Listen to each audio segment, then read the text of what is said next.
Hello UPSC aspirants. Today we shall decode all the modern history questions that came in past year UPSC Prelims. As you know, previous year's questions themselves act as a filtered syllabus of UPSC. So let's start. Question 1. This question came in UPSC Prelims 2024. Here is the question. With reference to the Government of India Act 1935, consider the following statements. Statement 1 is, it provided for the establishment of an all-India federation based on the union of the British Indian provinces and princely states. Statement 2 is, defence and foreign affairs were kept under the control of the federal legislature. Which of the statements given above is our correct? Select an option to attempt. Option A, 1 only. Option B, 2 only. Option C, both 1 and 2. Option D, neither 1 nor 2. So, to answer this question, we must clearly understand the federal scheme introduced by the Government of India Act 1935. Times Statement 1. The Act proposed the creation of an all-India federation consisting of 2 units, or British Indian provinces and princely states. This was a major constitutional experiment. However, the federation could come into existence only if a sufficient number of princely states agreed to join. Since most princely states refused, the federation never actually became functional. Hence, Statement 1 is correct. Times let us concise the statement to now. Although the Act introduced a federal structure, it did not give full powers to the federal legislature. Crucial subjects like defense and foreign affairs were kept outside its control. These subjects were reserved for the Governor-General, who acted on behalf of the British Crown. This arrangement ensured that real power remained with the British government, especially in matters affecting sovereignty and security. Therefore, Statement 2 is incorrect. So, only Statement 1 is correct. Hence, Option A is correct here. Now take up the next question. This also came in UPSC Prelims 2024. With reference to revenue collection by Cornwallis, consider the following statements. Statement 1. Under the Ryotwari settlement of revenue collection, the peasants were exempted from revenue payment in case of bad harvests or natural calamities. Statement 2. Under the permanent settlement in Bengal, if the Zmindar failed to pay his revenues to the state on or before the fixed date, he would be removed from his Jamindari. Which of the statements given above is our correct? Options are A, 1 only, B, 2 only, C, both 1 and 2, D, neither 1 nor 2. Now, let us analyze both statements carefully. First, understand the Ryotwari system. It was introduced mainly in the Madras and Bombay presidencies by Alexander Reed and Thomas Munro. Under this system, revenue was collected directly from the cultivator, that is, the ryot. Statement 1 says that under the Ryotwari settlement, peasants were exempted from paying revenue during bad harvests or natural calamities. This sounds human, but historically it is not fully correct. Although there were some provisions for remission, they were neither automatic nor guaranteed. The burden of revenue remained heavy, and peasants often had to pay even during distress. Therefore, Statement 1 is incorrect. Now come to the permanent settlement introduced by Lord Cornwallis in 1793 in Bengal, Bihar, and parts of Odisha. Statement 2 says that if a Jamindar failed to pay revenue to the state on or before the fixed date, he would be removed from his Jamindari. This is absolutely correct. Under the permanent settlement, revenue was fixed permanently, and Zamindars had to pay it on time. If they failed, their Zamindari could be auctioned and taken away.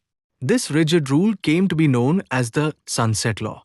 Hence, Statement 2 is correct. So, we have Statement 1 incorrect, Statement 2 correct. Therefore, the correct answer is Option B, 2 only. Remember, in land revenue systems, always focus on 2 things. Who pays the revenue and what happens in case of default?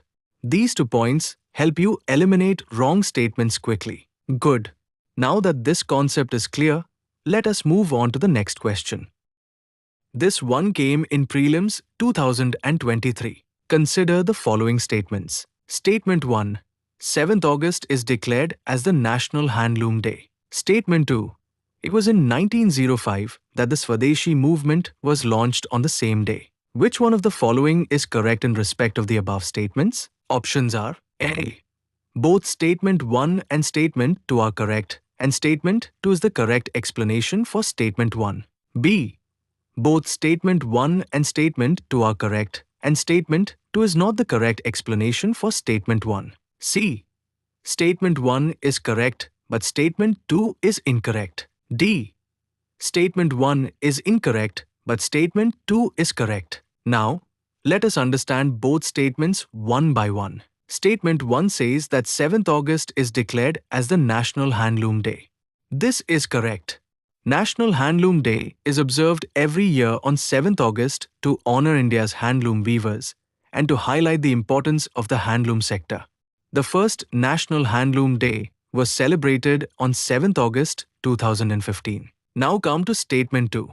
It says that the Swadeshi movement was launched on 7th August in 1905. This is also correct. On 7th August 1905, the Swadeshi movement was formally launched at the Calcutta Town Hall as a protest against the partition of Bengal. The movement aimed at boycotting foreign goods and promoting indigenous products. Now connect both statements. Why was 7th August chosen as National Handloom Day? Because this date symbolized the spirit of Swadeshi, promoting indigenous production and self-reliance. The handloom sector perfectly represents this idea. So, both statements are correct, and Statement 2 correctly explains Statement 1. Therefore, the correct answer is option A. Remember, in assertion, reason type questions, always check two things. Are both statements factually correct? Does the second statement logically explain the first? Good. Now that this concept is clear, now take up the next question. This one came in Prelims 2023. With reference to Indian history, Alexander Ree, A.H. Longhurst, Robert Sewell, James Burgess, and Walter Elliot were associated with. Options are A. Archaeological excavations. B. Establishment of English press in colonial India. C. Establishment of churches in princely states. D. Construction of railways in colonial India. Now, do not rush. First, look at the names. All these are British-era personalities. The key is to identify what kind of work connects them. Alexander Ree was a British archaeologist who worked mainly in South India. He is known for excavations in Tamil Nadu, including the discovery of a sarcophagus at Pallavram. A.H. Longhurst was also a British archaeologist and art historian. He supervised systematic excavations at Nagarjunkonda, one of the most important Buddhist sites in India. Robert Sewell served in the Madras Presidency and carried out archaeological work at the Buddhist stupa at Amravati. This site had earlier been surveyed by Colin Mackenzie and Walter Elliot. James Burgess was one of the most prominent archaeologists of British India. He later became the Director General of the Archaeological Survey of India and played a crucial role in documenting and excavating ancient monuments. Walter Elliot visited the Amravati site in 1854 and collected sculptural panels that became central to the study of South Indian Buddhist art. So, what is common to all these names? They were all involved in the study, survey, and excavation of ancient sites and monuments. Therefore, they are associated with archaeological excavations. Hence, the correct answer is option A. Remember, in such questions, when multiple names are given, do not try to memorize each biography. Instead, identify the common professional thread connecting them. That approach saves time and improves accuracy. This was the part 1 of Modern History UPSC Prelims previous year's questions. We shall bring all the parts next in this channel. So to stay updated, please like this video and subscribe to our channel.